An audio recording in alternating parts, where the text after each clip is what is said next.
Au nom du Père, du Fils et du Saint-Esprit. Amen. La paix de Jésus soit dans votre maison, sa paix et sa joie, j'espère que vous allez bien. Nous lisons l'évangile du jour. Saint Évangile selon saint Matthieu, chapitre 15, versets 29 à 37. Que ta parole, Jésus, rentre dans mon esprit, que ma bouche proclame ta parole et que mon cœur accueille ta parole. Seconde multiplication des pains. Jésus partit de là et vint sur les bords de la mer de Galilée. Il gravit la montagne et là il s'assit. Toute une foule venait à lui. Ils amenaient leurs éclopés, des aveugles, des infirmes, des muets et beaucoup d'autres encore.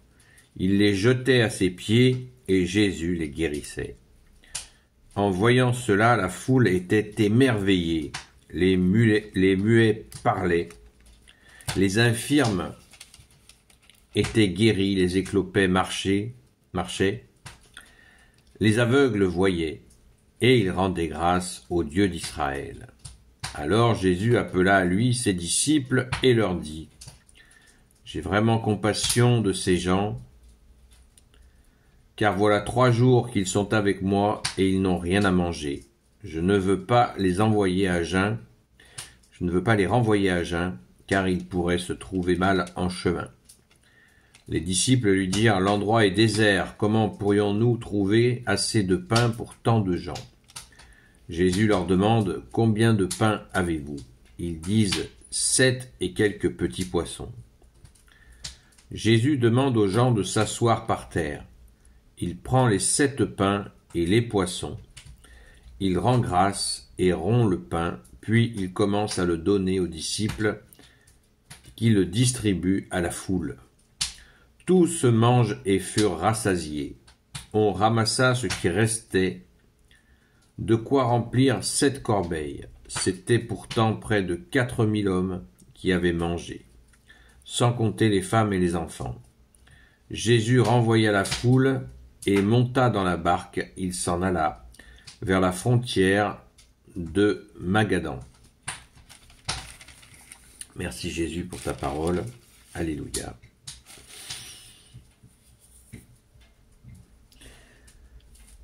La fameuse multiplication des pains, vous savez qu'il y en a eu 2. Que dire de plus que notre émerveillement de ces grâces qui pleuvent. Et tout ça c'est fait, nous avons une indication de lieu. Au verset 33, les disciples lui disent « L'endroit est désert ». Donc Jésus a fait ce miracle avec plus de 4000 personnes sans compter les femmes et les enfants. Donc ça fait vraiment du monde. Et pourquoi dans un lieu désert ? Nous savons que Jésus enseignait régulièrement dans les synagogues. Et là, Jésus fait des miracles de masse dans un lieu désert. Ça nous interpelle sur le programme, ces 3 ans de vie publique de Jésus et son programme qui est vraiment très particulier. Il ne s'est pas adressé uniquement aux villes. Nous le savons, Jésus a parcouru énormément de kilomètres. Rappelons-nous qu'il était à pied avec ses apôtres et qu'il a été dans des villes, bien sûr, et des villages et aussi des lieux déserts. Cela nous renseigne sur cet appel de Jésus pour leur dire, voilà, préparez-vous, le Messie est là, devant vous, même si ce n'était pas encore le moment de le dire expressément, mais les gens pouvaient tout à fait l'intégrer. Du fait des signes, des miracles, quoi. Verset 31, en voyant cela, la foule était émerveillée, les muets parlaient, les infirmes étaient guéris, les éclopés marchaient, les aveugles voyaient, et ils rendaient grâce au Dieu d'Israël.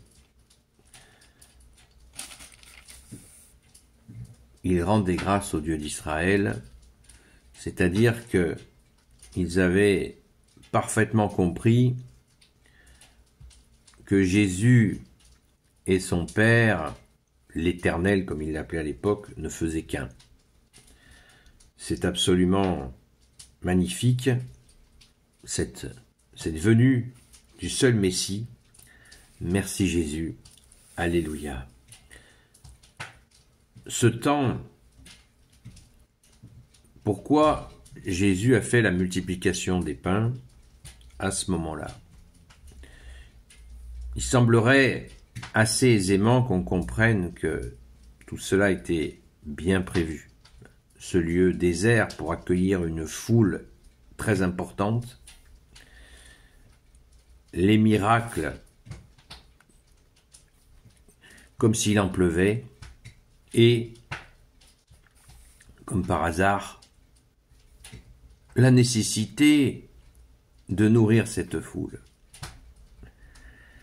Et dans une autre, vous savez que c'est l'évangile en 4 formes, là c'est Saint Matthieu, je ne sais plus si c'est dans Saint Luc ou Saint Marc ou Saint Jean, mais il nous est dit que Jésus leur posait la question: qu'est-ce que vous avez à manger?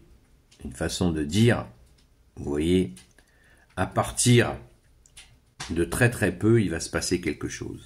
Voilà. Donc Jésus avait parfaitement prévu de faire cette multiplication des pains pour que la foule croie. C'est absolument magnifique. Et nous avons un signe très fort au verset 37. Tous mangèrent et furent rassasiés, on ramassa ce qui restait, de quoi remplir 7 corbeilles. Qu'est-ce que ça veut dire? De quoi remplir 7 corbeilles? Eh bien, le chiffre 7, on est en pleine plénitude. Le monde a été créé en 7 jours. Donc, par cet acte, Jésus renouvelle la création. Il est celui qui renouvelle la création.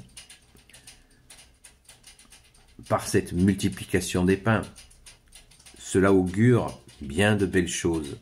En toi, bien-aimé Jésus, alléluia. Donc, restons toujours dans cette confiance en Jésus, le Christ Jésus, comme dit le grand Saint Paul. Amen.